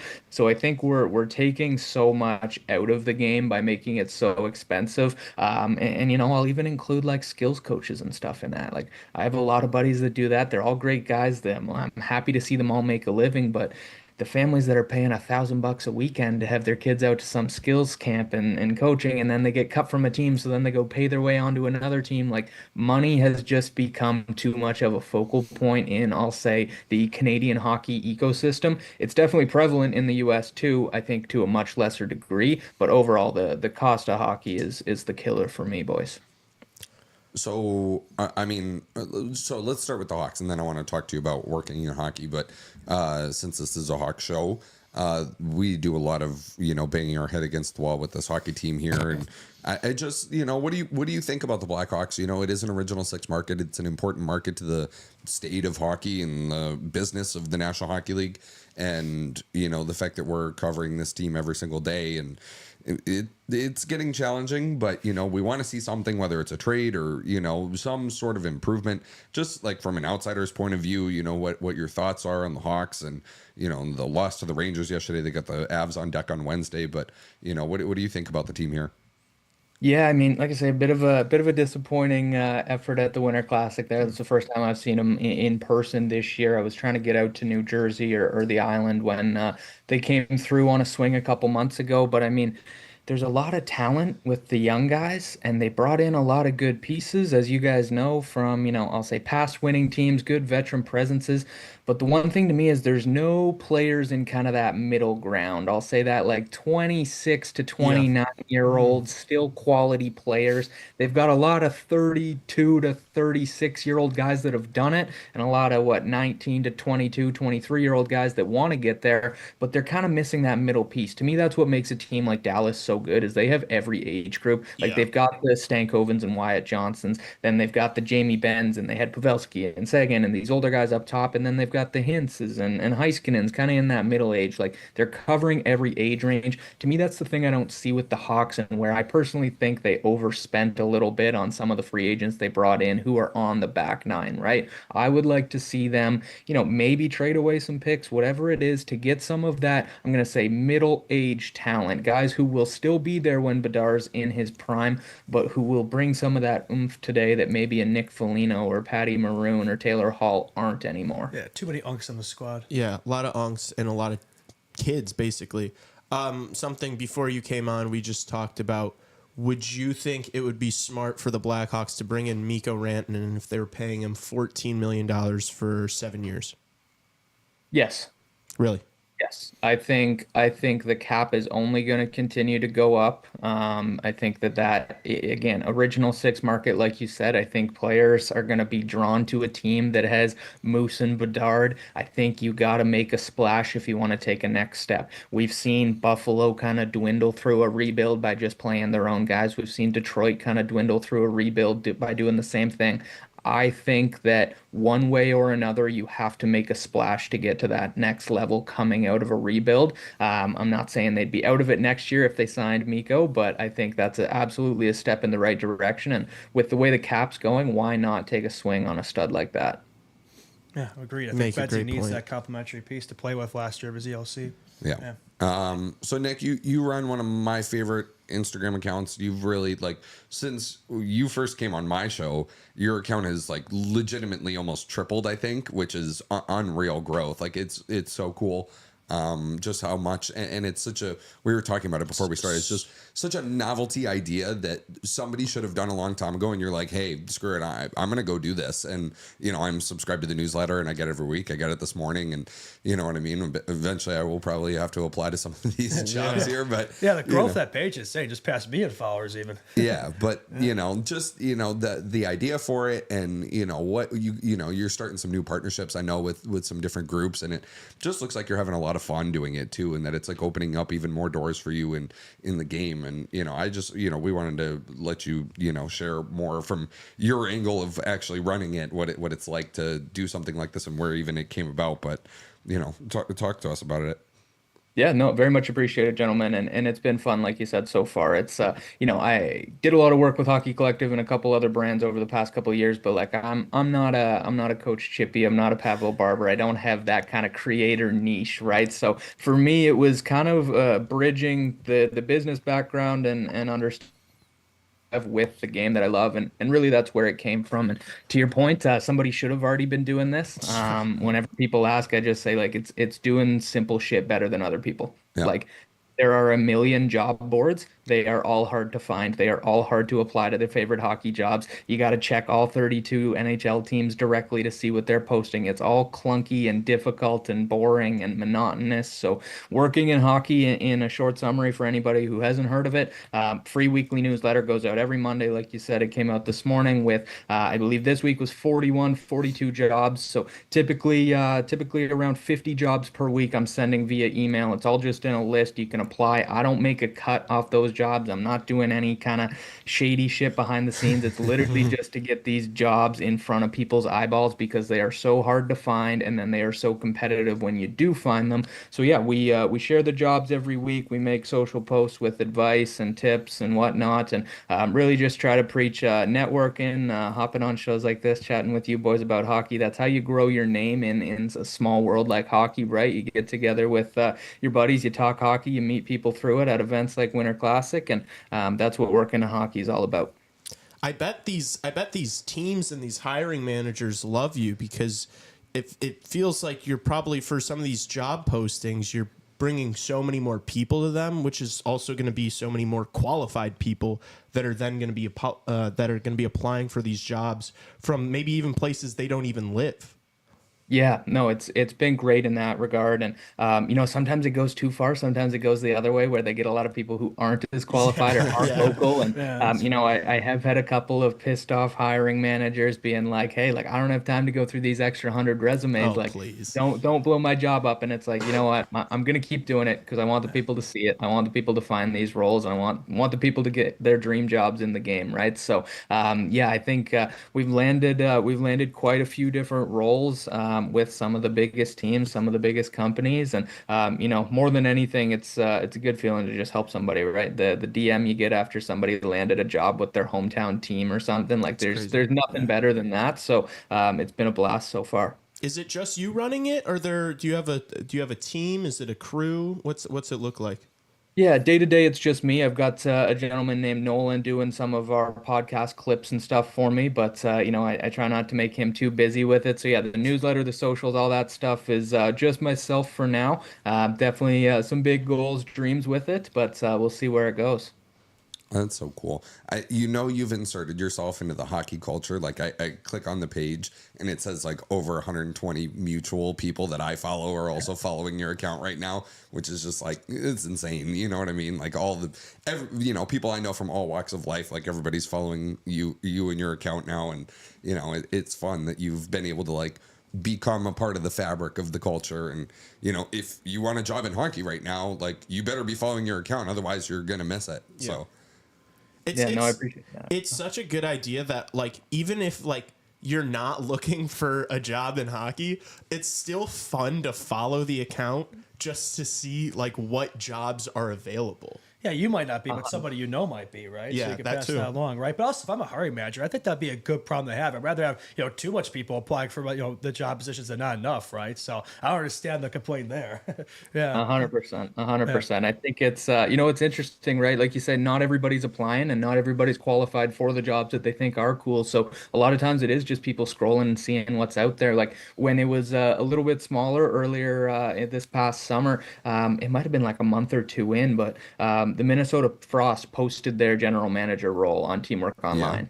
I shared that. And like, that's just so insane. Like, when do you see a GM role posted online for any average Joe to go apply to, right? So the number of clicks and replies and interest that like something like that gets is just awesome. Even some of like the equipment manager roles or stuff that just like doesn't come across your desk if you're just scrolling on LinkedIn or whatever most days, right? So it's cool to see who it's hit so far. And I mean, man, 125 mutuals, that means we're doing something right, I guess. Sorry. No, you first. I was just gonna say that like it's when Tassos first told me about it, I was like, that's such a good idea. I don't know how this hasn't been a thing for like a very long time. Were you like the original idea, the epiphany, were you like looking for a job and were you getting frustrated and like, man, there should be something fucking easier about this? Like I should be able to go somewhere to see all the job postings. How did Honestly, no. So I've been working at a tech company for about 3 years now, and I love it. And, I'm fortunate that I love what I do. I don't think a lot of my friends who went to sport business with me feel the same way about what they're doing. So, it was just kind of some conversations with buddies of like, or even like buddies' little brothers or cousins or stuff that are like 5 or so years younger than me that are just graduating school now and they can't find a job or know where to apply or, didn't get any tangible advice through their 4 years of education. Just wanted to make something a resource for them, something that could be easy and digestible. And man, like I say, it's just doing a simple thing. Like there's so many job boards out there, but then you have to go actively search that job board. Newsletter, it's in your inbox, it's right there. You get an email while you're sitting on the can or you're sitting on the couch or whatever you're doing, and you can just scroll, see what's out there, and research if you're interested in something, apply if you really are, or scroll to the next email and delete your spam folder if not. So I want to bring up a point that you brought up about like coming to the Winter Classic, and it was something that I was like trying to explain to these guys a little bit. Was like, and this was like 10 minutes, a 10-minute walk away from our studio here in Chicago, and the fact that all of these NHL events, the Winter Classic, the All-Star Game, the draft, which it'll be interesting to kind of see what this year's draft looks like now that it's decentralized, and but these events are like different opportunities for everybody who's trying to make it in the space, already making it in the space, like people working for teams, working outside of teams, creators, like everybody to sort of get together, rub shoulders, like catch up. Maybe you meet somebody that you knew online versus now you actually like have a beer with them, or you get to know them, shake their hand. And this was kind of like our first opportunity as like a group here with this show and our company to, go out there and like, we finished last Monday's show a week ago, and it was around this time a week ago, and we were like, hey, like we just got to go out there and like bring a couple cameras and like we're gonna bump into people, and we literally bumped into NHL like Hawks players like Brian Campbell, and Granelli was out there and he stopped and talked to us for a few minutes and was super cool. And obviously you mentioned like all the guys at Gretzky's basement too, and how like they were so kind to us all weekend. But I know this isn't your first go around like going to these different NHL events and making yourself known, networking, and making sure people know who you are, and also being nice to everybody is such like a big thing that people don't really understand how far it can get you in life and in hockey. Like just being kind to another human being. I know I'm kind of rambling here, but I did want to I thought that was an interesting point you made of just like, that's why you came. Like, yes, it was for the hockey game and for the spectacle of the Winter Classic, but it was also like, hey, I'm here on business. Like this is, growing who I am and what I'm doing and my brand personally too. 100%. No, I think you hit the nail on the head there, and I saw some of the clips and videos you guys were doing. That's awesome. And like you said, when else are you going to bump into Brian Campbell or Granelli or some of these guys on the street, right? Like you're not going to do that Tuesday morning walking around in March when it's cold and rainy in Chicago or whatever it is, right? Like you got to take advantage of these like cool, I don't even know what the word is, but everybody's in the same place is very rare, right? Like if we were in finance or tech or something, there'd be a cool conference and everybody would look forward to it all year and you'd hand out 1 million business cards. That's not the sports world, but these big events, the cup finals, the winter classics, the drafts, these events are where you get to kind of make a name for yourself and meet so many cool people. And like you said, man, there's so many good people in the game that you just got to put yourself out there. You're going to meet people. You're going to get to talk to people. You're going to get to do cool stuff with cool people. That's the best thing that I can preach. What's the next event you're going to? Are you going to go to like the Stadium Series? Are you going to go to the Four Nations? Are you going to try and make it out there? Or are you keeping it low key? What are you thinking? I've got about 48 hours till we go to Montreal for the CCM Hockey House, which I'm super excited for because we did the one in Toronto about 2 years ago. Last year with Boston, I couldn't make it. Montreal this year, they've got so many creators coming that I'm just so excited to talk to everybody there and going to make some cool content out of it, similar to you guys were doing of just, street interviews and questionnaires and things like that to see how people first got involved in creating content, prove the point that a lot of people are doing this with a cheap mic or an iPhone camera or things like that, kind of really just illuminate that anybody everybody can become a creator or take that chance. Not everybody wants to be a creator, so it's not going to be that angle, but I think it'll be a really cool kind of melting pot of so many different hockey personalities together to showcase how people have done it, from Brody True to Pavel Barber to Coach Chippy to whoever else might be there. That's so sick. That's so cool. I had to get on that train. Yeah. Yeah, I know. We're salty that so Justin runs the, we'll plug you a little bit here. Justin, he hates but he runs like the biggest Blackhawks memes account, and we were saying he should have been invited to the creators skating. The joke was that his invite got lost in the mail. But yeah, no, salty. I wasn't there. Yeah, I guess the lights were too bright. Yeah, that's part of the NHL's problem, in my opinion, is that sometimes they don't lean into the stuff that's fun and like tap into where the fans actually are. But that's a discussion for another day. I feel like. Nick, just before we let you go, I know you got to go soon, but NHL hour of our show, just what are you watching in hockey right now? Like any trends, any teams, any players that you're watching that like really are that catching your eye? Mm-hmm. Yeah, catching your eye right now. I mean, I think we got to say that my boys in blue, the Leafs are looking pretty good lately. Yeah, baby. They, I like the way that they're playing under Chief. Obviously want Stolars to get back to health here soon because he was lights out to start the season. But I mean, I feel pretty good about how they're playing right now, leading the Atlantic Division. But I mean, overall, Washington, I think I've seen them 3 times live this year. They've been so impressive. Like, I just didn't see them doing this year. I thought they were going to take a step back again. But what Dylan Strome has done, what Tom Wilson has done, Jacob Chikrin is like a man rejuvenated with all his liver eating stuff that he does, I guess. But they have just been like a bit of a team of destiny so far. I really, really like the way that they're playing. The Rangers, I mean, being here in New York, like what are they doing? I don't know, but they got to figure it out here in the next couple of weeks. Otherwise, this season is going to pass them by. Congrats to pumping us at least, but I guess that's not really hard to do.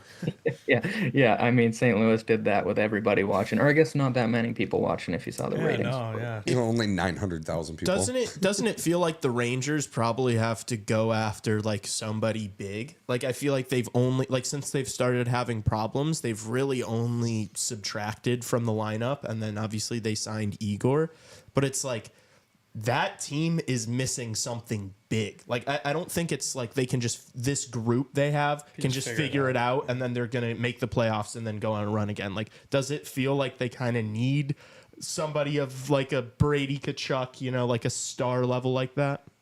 I 100% think so. I think they've tried a couple of shake up the room moves and they haven't worked. Like, I mean, you think trading your captain is going to, give a jolt to the locker room. It didn't. You think trading Capo, a high pick, is going to wake up some of these other young guys who haven't quite performed there yet. It didn't. Even Laffy. I love the way Laffy plays. I've loved him since he was in the queue. He was phenomenal to start the year. He signed that huge ticket. I think he's like minus 19 since. Which isn't all on him, plus minus outdated stat, blah, blah, blah, whatever. But like, you need guys like that to get going. None of these jolts to the room have done it. I think they got to take a swing. And honestly, I think Drury's a guy that will take a swing. So I'm curious to see what they do. I know they were attached to JT Miller. I think that's a bit of a pipe dream, but I think they gotta take a swing here. Like I say, this season's gonna pass you by pretty quick with how the East is right now. Yeah, I agree. True that. All right, Nick, you're incredible. Everybody go give Working in Hockey a follow on Instagram. His personal is also in the bio of that, but you're really kind to us, and we appreciate you taking the time. And we're always gonna keep tabs on you and what you're doing. And maybe I'll have to have you on my show again sometime soon here. But yeah, thanks for coming on. Yeah, thank you so much. Yeah, it means a lot, Nick. Anytime, fellas. Good to chat with you. Glad the Winter Classic was good to you, and keep crushing it. Have fun in Montreal. Appreciate you. Thanks, guys. That was Nick Bowins, Working in Hockey. Boom. Man, that was fun. Actually, that was really cool. Yeah, that was cool. What a guy. That was cool. We don't get to do a lot of interviews, although we have a big one on Friday. That's right, we do. Yeah, we have a big one on Friday. Yeah, looking forward to that one. That'll be nice. I can't believe we got him to come on Friday. He's coming here too. He's coming here. That's yeah. great. Fantastic. Yeah, like he's coming here. So Lee will be sitting with me on the couch, and he and Justin can snuggle up on the brown one. There we go. Have we said who it is? Yeah, we said it on the post game. We said it on the post game yesterday. We'll say it again. Greg Boysen. That's right. Formerly of CHGO. Yeah. He was the best part of CHGO, so yeah, it'll be nice to have him here. And, was he really? Like I think he was. I think of of the three main guys, I think he was. I mean, I wouldn't watch CHL that often, but when I would, mostly because of him. I thought he had the perfect balance of like knowledge and humor too, as well, kind of infused in there. But yeah, Nick's Instagram is like such a cool concept. It's genuinely one of the fastest growing pages. We're gonna have to get the other guy that I know that runs the other fastest growing page, Hockey Worldwide. Like his page is like that's a good one. Tripled in the amount, and it's just the one guy. And same thing with Nick here, just like running it himself. He's got somebody making like the podcast clips for him too, because it's also a podcast. I don't know how often he does it, but he'll bring on like different people working in hockey. The cool idea. On the Working in Hockey Instagram page, it says that it was started in April 2024. So yeah, and it's at like 17K followers. That's so unreal. Obviously, he's doing something that is appreciated by the masses. So sick to talk to him and have him on. And I mean, what a big brain idea. Yeah, that is a big brain like idea. It's like such a good idea that it like pisses me off. Like, why can't I think of shit like that? Don't have that entrepreneurial mindset over there. Yeah, no. But yeah, it's a big part of the show too. It's like we're trying to make a space, a career in this space, and we want to help y'all watch and hopefully do that too. So yeah, absolutely, that's so true. Like anybody can work in hockey. We're trying to do it our own way. Where we can kind of play by our own rules do here, and but if you want to, like I've worked for a team before. If you want like the structure of it, the experience, it is like a different hustle.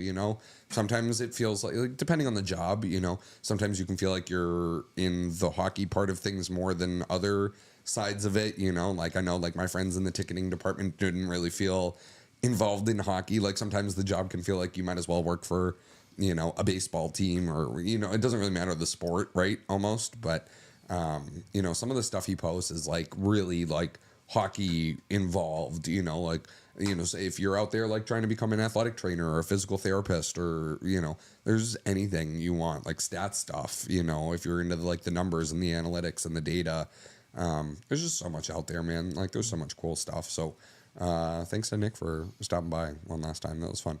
NHL Hour, how many games we got on the go around tonight? Somebody mentioned in chat Arthur Kaliev, speaking of the New York Rangers, claimed by the Rangers. Oh, it just happened? Yeah. Oh, there we go.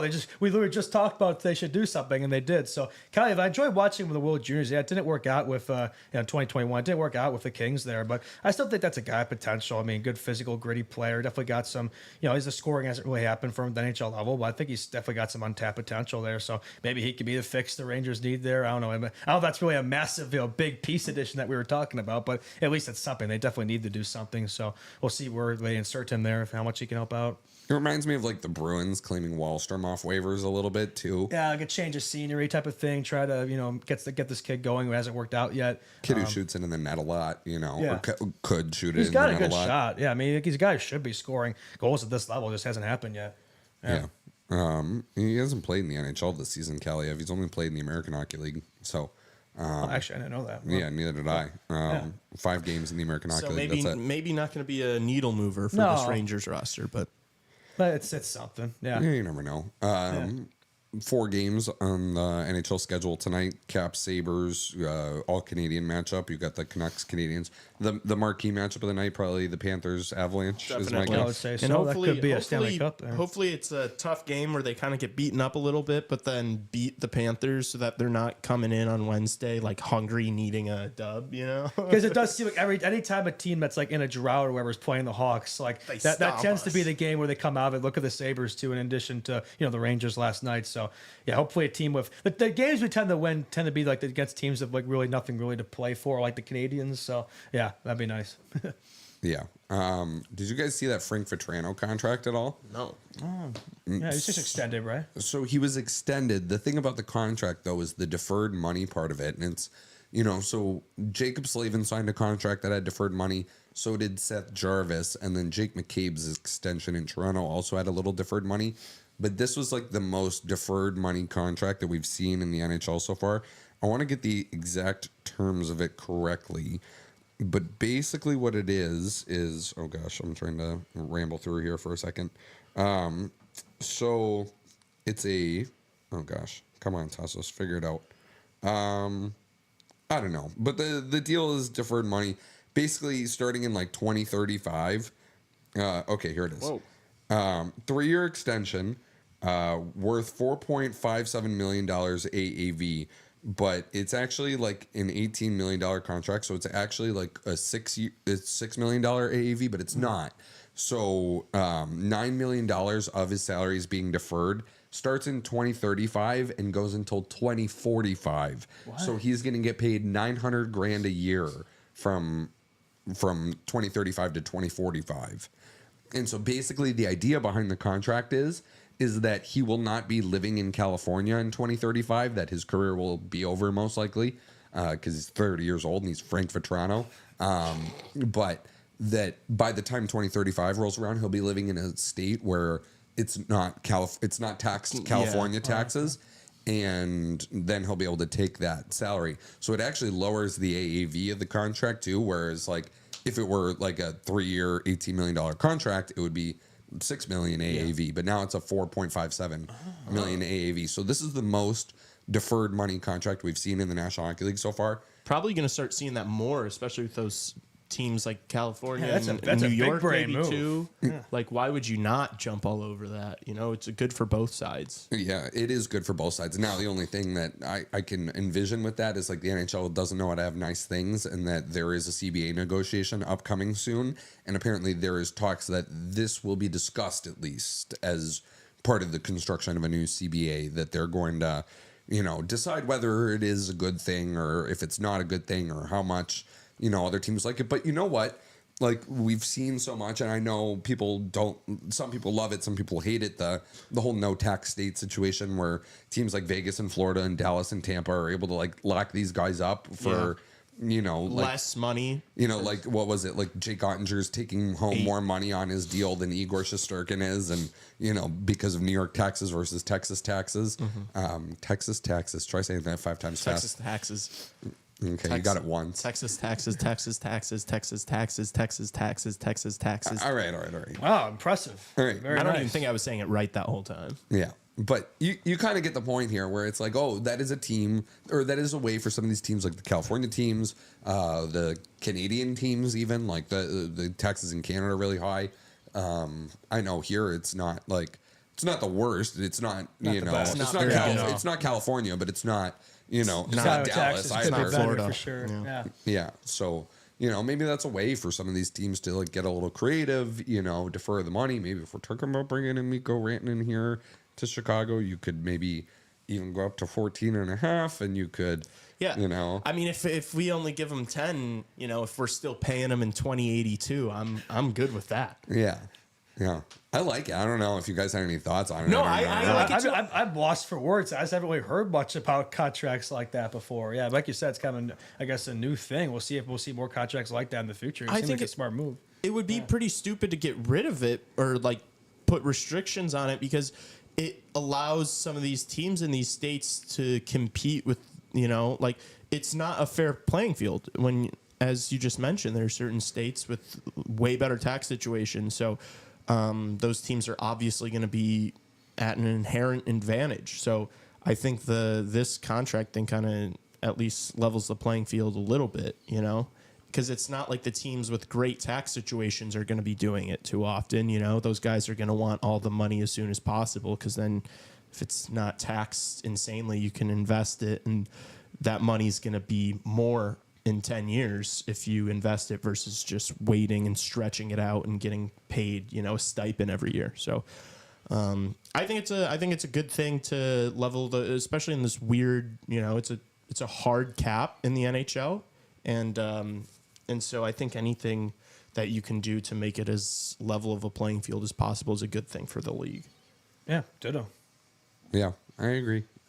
What else do we have here? How about them Bears? Oh, you want to talk Bears? You want to do Bears talk here? I forgot I didn't throw the Bears there, the Hawks part of it. But yeah, the Bears beat the Packers for the first time since 2019, if I'm not mistaken. So. First time they beat them in Lambeau since 2018 of December. 2018. So. That's pretty wild. 6 years of dominance. Caleb's 1-0 in Lambeau. We might as well start calling it Caleb Williams Field. He should be 2-0 against the Pack too. I mean, don't get me started about that game. They should have won there at the blocked field goal. But yeah, good for the Bears. Then the season of a win. You know, they had a 10-game losing streak going. going. So they can ride this W into the offseason, hopefully some momentum going the next year, get a real coach in the offseason and run it back next year, make some changes. I think we got a squad here. I really do. It was a 5-12 season, and yeah, there's a lot of ifs, but they did lose a lot of games they should have won. I think they got something going here. I think Caleb is that guy. I think if the media tries to tell you otherwise, they're foolish. I think good to see him, kind of rise to the occasion, have his clutch moment there for sure. I still think they have a long ways to go. We're not there yet. They have to. Yeah, I don't think we're even close to being there. We still have to. We have to make the right coaching hire, which we have proven time and time again we're completely incapable of doing. And then we have to improve the offensive line. The offensive line is so bad. Send them all to China. Yeah, and that's not usually something you can do in one offseason. So we're gonna have to see. And who knows if Ryan Poles is going to be the guy going forward. So. There's a lot of question marks around the team, but it's, I did go into the game against the Packers. I was like, oh, do I want to win this? Do I want to lose this? Obviously, winning, we're going to be picking higher now, which kind of stinks. But anytime you can beat the Packers at Lambeau, you do it. And, I mean, Watson got hurt. Love got hurt. We basically cooked their season. They're going to get absolutely. I think they're going to get pieced up by the Philadelphia Eagles in Philadelphia. So, I hate the Packers. Always love beating them. Love that their season's over. They're going to win as many playoff games as we are this year. So I'm okay with it. And now this win then. The season's got a lot of Bears fans. Producer Raven's going to kill me right now. Yeah, he's what Scott's a guy with there. But yeah, now this win's got a lot of Bears fans be all delusional all season like we are every year, thinking next year's going to be different when we do make these inevitable changes. And the same thing happens because the cycle repeats itself every year. But we can always have the hope that'll be better. And yeah, it is the most Bears game to win to finally beat the Packers when it really doesn't mean anything. I mean, yeah, it's a Packers. It means something, but it really doesn't. 5-12 versus 4-13. Who cares? It's not like we're stopping them from making the playoffs, but we do make their run a little bit more challenging. So that's good. And do right that wrong from early in the season that game we should have won. So we'll take it. We'll take what we can get as Bears fans. If we made that field goal against them earlier in the season, which by the way they totally jumped on our center, and that was a bogus ass no call. But regardless, if we made that field goal, the Packers would have made the playoffs still, I think, and they would have gone 0-6 in the division. They went 1-5 in the division. Please do not bring it up. It's insane. The Packers went 1-5 in the division, are playing in the playoffs.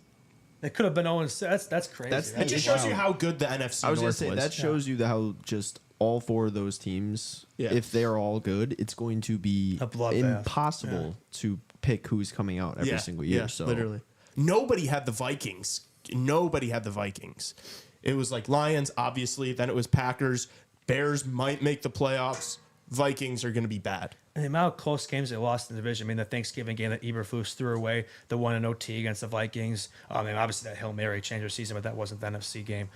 Sticking to Chicago sports here, but not Blackhawks. How about Derrick Rose? He's going to have his number retired next year, too. Yeah. That's pretty cool to see him. Obviously a short prime, big what-if career, but good to see for him. Good Chicago boy there. So I thought that was pretty cool. Yeah. I think Chicago kind of treats him similarly to Patrick Kane. I think they're loved similarly, even though obviously Derrick Rose won significantly. He didn't win anything, but he won MVP, but he didn't win anything in the playoffs. Yeah, he didn't win a championship. Patrick Kane is 3. It's funny. He was at the Winter Classic. I literally said I think in the car ride, I wonder if he's gonna have his number. I swear, you could ask my parents if you know them. LeBron. I was wondering if they're gonna have his number retired soon. Being at Chicago, he just recently retired, and he did. So anyway, y'all probably won't believe me, but it is true. Fact check, source, trust me, bro, from me. Every player is my favorite player. Yeah. Few things here. Matt Rempe sent down by the New York Rangers after his 8-game suspension. Not a shocker. He's been suspended more games this year than he's played. He's just not he missed a generation there. He's not a current modern NHL player the way the game is being played. I think the Rempe mania though is super funny the way it's died down a little bit though compared to last year. Yeah. But they love it though. They do the New York Rangers fans they love it though. Yeah. How would you not? I would love it too. I would love him if he was on my team. You would if he was just up here throwing. I feel like it's more of a liability. Just hurting people. Liability. People don't care about that. The Hawks don't have anybody really like that in the system. Sam Savoie is he's probably the closest thing to it. He could be our next Andrew Shaw. That is something. That is something this team is missing right now. Hopefully Colton Dock can provide that, but they are missing. We have tough guys, kind of like Pat Maroons, but like we don't really have like that really true physical grinder enforcer type or player. like an agitator, like a Reeves type guy. I'm not sure if that really changes much of this team, but they could provide more energy, be an energy guy, right? Kind of get the ball rolling, because I feel like a lot of times in these games we're lacking kind of that player that kind of gets us back in it. Right? Also, Matt Rempe is Sam Savoy. If Sam Savoy was stacked on top of Sam Savoy, he's like, and also if Sam Savoy had zero skill. Yeah, Sam Savoy is definitely a significantly more talented hockey player than Matt Rempe is. Oh, yeah, no, for sure. He can provide that scoring. I mean, Rempe doesn't really. I think he has, 2 career points or something. Yeah, in the NHL. Yikes. All right. Yeah, I don't really have much else. Do you? No, I think it was a great show. Yeah, no, looking forward to keeping the ball rolling here. Are we doing we're doing a live stream Saturday, right? Correct. Well, I mean, should we do an extra one on Well, Wednesday? we could do Wednesday now, because I don't know. Do you I don't want to do think Wednesday now, Lee? This is all hinging on Lee. If he wants to put in the work a little bit. Am I off Wednesday? I'm down now, because I don't want to let. If we do it Wednesday though, are we going to do the show on Zoom in the morning? I don't know. We can talk about it. We can talk about it. I don't want to. Yeah, I don't want to be here for 8 hours on Wednesday. Oh, I know. Then Welcome you'd be to like my the rest world, of us. brother. Yeah, I was gonna say. And then you'd be like the rest of us. All right, that's it for me. I got nothing else unless you want to talk about Austin Matthews bringing Joe Thornton on the Maple Leafs mentors trip. Really, is that right? Yeah, he's bringing Joe Thornton along for the ride, which is kind of funny. Not like his dad, That's funny. Weird. Yeah, that is a little weird, isn't it? Yeah, huh. That's a little weird. What are they gonna do? Like, I don't know. The Hawks haven't had their dad or mom's trip yet this season. Are they doing it? I mean, I would imagine they do it every year, so I imagine it's happening. But I'm just surprised there hasn't been one of them yet. I mean, we're halfway through the season now. I would imagine that's coming soon. But well, because they're scared they're gonna do it and then get pumped.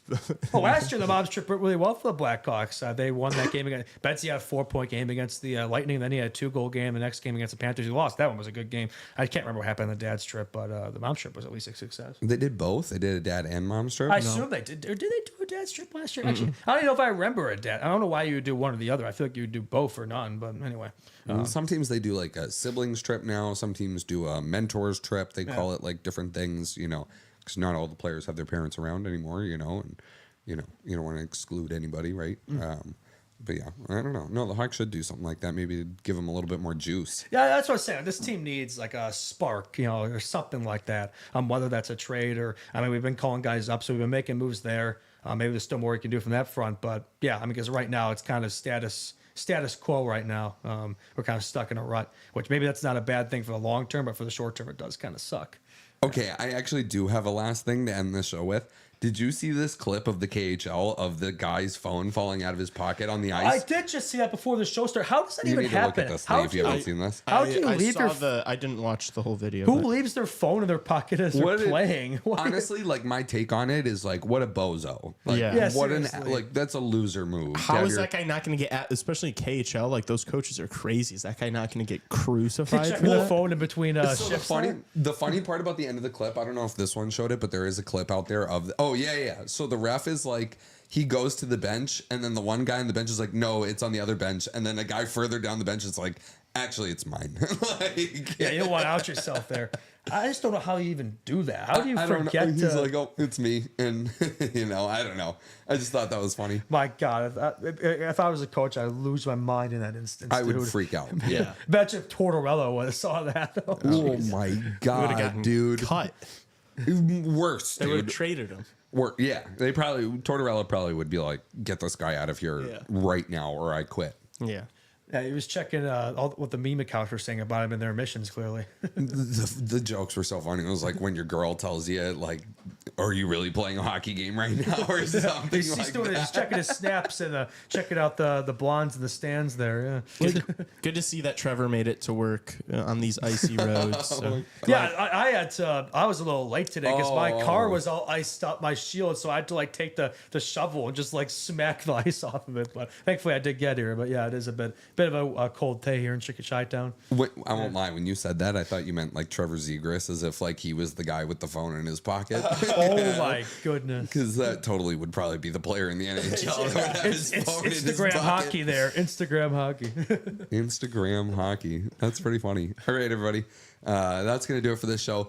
please enter our giveaway. You don't have to like be a new follower to us. You could already be following us to enter this. Oh yeah, You just have to tag 3 people. It's just that you have to like be following the both of us. Yeah. Like Yes. that, I should have made that maybe more clear. I don't know if I did or not, but like you don't have to be a new follower. You could like already have been following us from the beginning and enter this by just tagging 3 people in the comments of that post. So if you want the shirt, we're giving away a shirt. If not, screw you guys.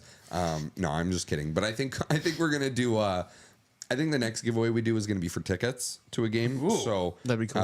We're going to be like up in the ante a bit here for the next one. But we just thought we would do something fun for the Gretzky thing while we were there, and it was such a cool experience. I do find the shirt funny. It says when you win, when you win, say nothing. When you lose, say less. And I made a joke in the comments like, I guess this Blackhawks team can't afford to say much because all we're doing is losing. So we get to say less than nothing, but that's not us. We should have like gotten the whole team shirts for like the same shirt. Exactly. Yeah, I think this team could use some lessons there from the great one. I'll say these guys aren't arrogant. Like these guys know that they're not doing great. Yeah, no, they get it. They don't need to be told it. Like KD. Yeah, I think he had his Moneyball moment there. Probably talking to these guys in the room, and it seemed to make a difference in Montreal, but definitely not last night. Yeah. Okay. Subscribe to this YouTube channel at Chicago Hockey Radio.